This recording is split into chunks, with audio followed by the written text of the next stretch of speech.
subsidized oil companies for a century. That's long enough. It's time to end the taxpayer giveaways to an industry that rarely has been more profitable and double down on a clean energy industry that never has been more promising.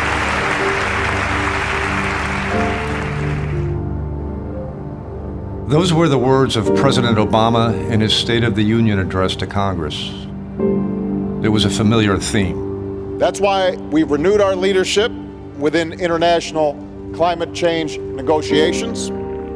That's why we've worked with other nations to phase out fossil fuel subsidies. But his words were not lining up with his deeds. Just 3 days before that 2009 speech in Copenhagen, a little-known federal agency had awarded a $3 billion loan to a company that was soon to launch a massive liquefied natural gas project in Papua New Guinea.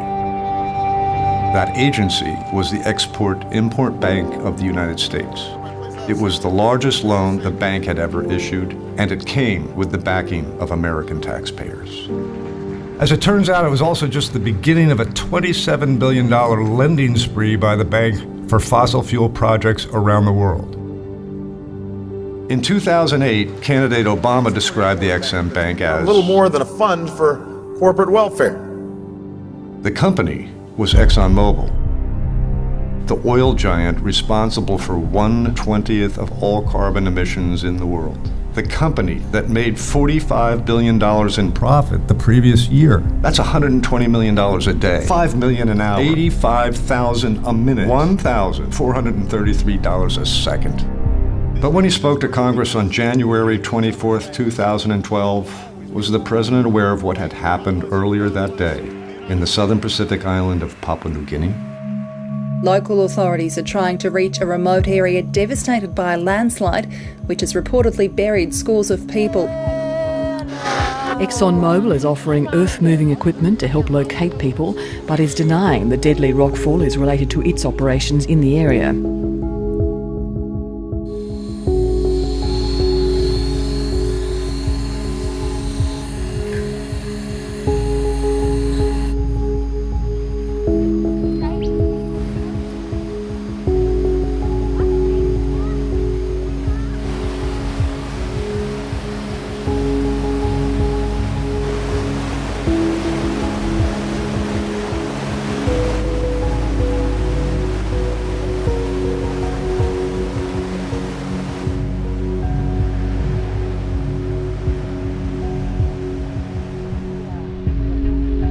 ExxonMobil subcontractor MTJB even working at Fobla drill in here. One is out there. The Narabla even up there. The Narabla even have that. That makes 3. The 4 long and all been drilled tableau. Then the slide even caused him this landslide even come up. Tanamidi Pegala, Tanamidi Porabria, Garawa, Tonatimbundi Bidi. Or not been passing hole.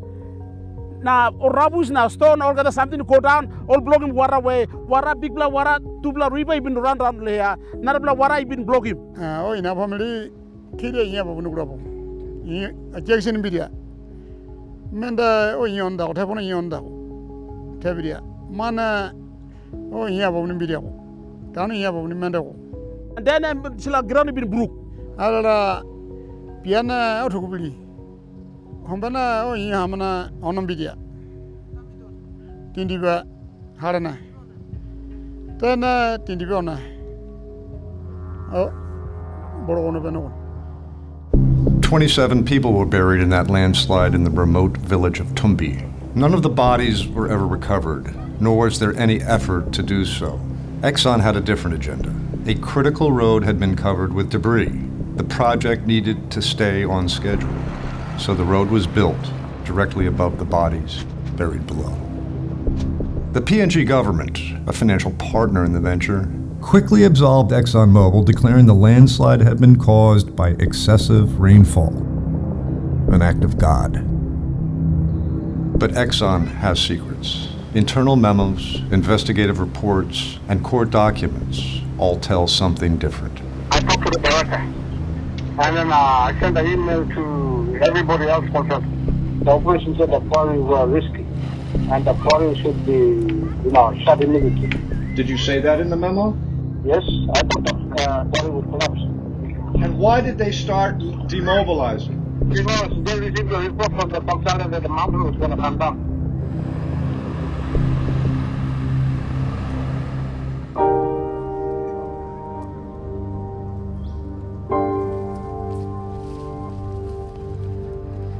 You have here a very finely tuned, wonderfully rich, customary system of relationships that have developed over tens of thousands of years. And it becomes a delicate, fragile social environment. It works wonderfully well, but it is very delicate and fragile because it's so rich and complex.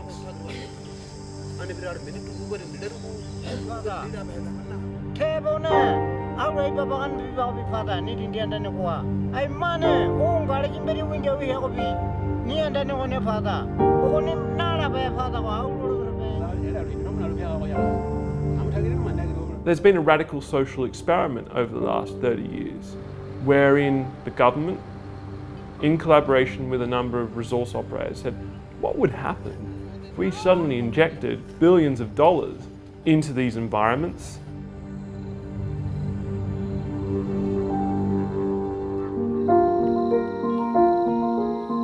The ones that have occurred to date have gone horribly wrong. Each experiment occurs, we discover that they cause unexpected and catastrophic consequences, but we're told each time this new experiment will be different.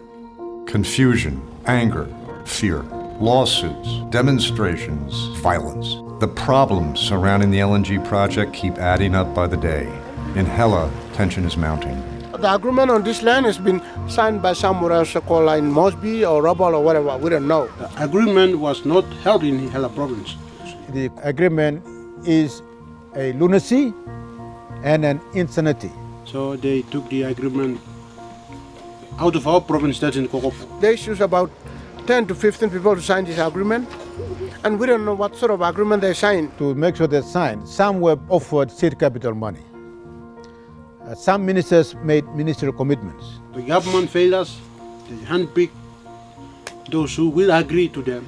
We lost everything. If you don't sign, you don't get money. If you sign, then you get money. It's official bribery. And then we were surprised that after signing an agreement in Kokopo, they just come in here and then with the equipment and other stuff and say, oh, this place has been paid up and we want to start a project.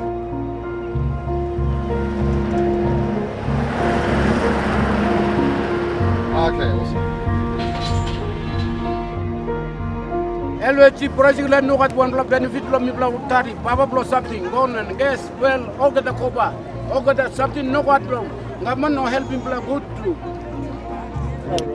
Look at many market, people don't know what the water supply, housing it bent down, people airport no good. Look at one good school. Look at one good police station. You looking, people stop long. Memang governor go Sirala Mosby, Peter only gives him money, he got development in Narva province. Now people are Tari Sabah, people are Hela Sabah now. People money all kiss him go, all kiss him rich. Now all call him LNG ya, Hela now you missed up ya. Now look at one development me kiss him. Okay, the money all talk again out finish him. That's the issue, it needs to be addressed by the government, Papua New Guinea developer. It's an American company. We are the custodian to the guest.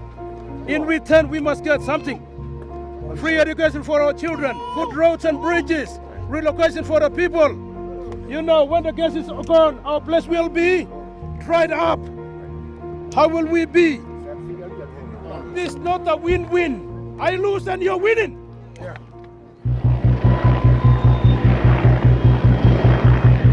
ExxonMobil is actually improving the lives of the people of the landowners where the project stands. Most of them are actually welcoming ExxonMobil with open arms. I've heard reports that guns are coming up here from a lot of different directions, and that the residents have more guns than the police and military. Are those reports accurate?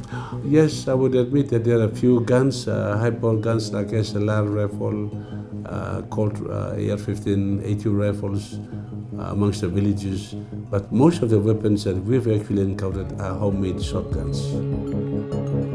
The mobile police squads, does ExxonMobil buy their weapons? Yes. This is a force that has been slammed by Amnesty International and Human Rights Watch for extrajudicial killings, torture, imprisonment of children. So if Exxon were to be doing something like that, it would be a scandal. They become sort of a bit sensitive. They become sensitive. They actually take up defensive positions against the local people. They think that the people are there to hurt them, do all kinds of things against ExxonMobil, so they try to take a more defensive role.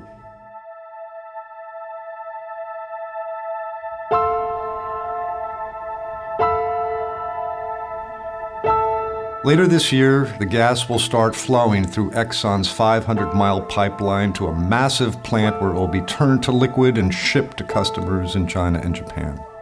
And that too is when the money will start flowing. That is when the people of Papua New Guinea will find out if the promises they've been told are real. If they're not, things could get ugly. That's what happens in PNG, you got resource boom and you got gold and oil and now this LNG but you don't see that trickling down to the smaller people now. Unfortunately, some of us are not in that position to make decisions. We only do what we're supposed to do. We have the advantage over those illegal weapons there. We don't fear them. We can tackle them. Our resource is very, very, very, very precious, and it's, they are not providing anything, provide us anything that we like. We are not money-hungry people. We are service-hungry people. Or we are hella.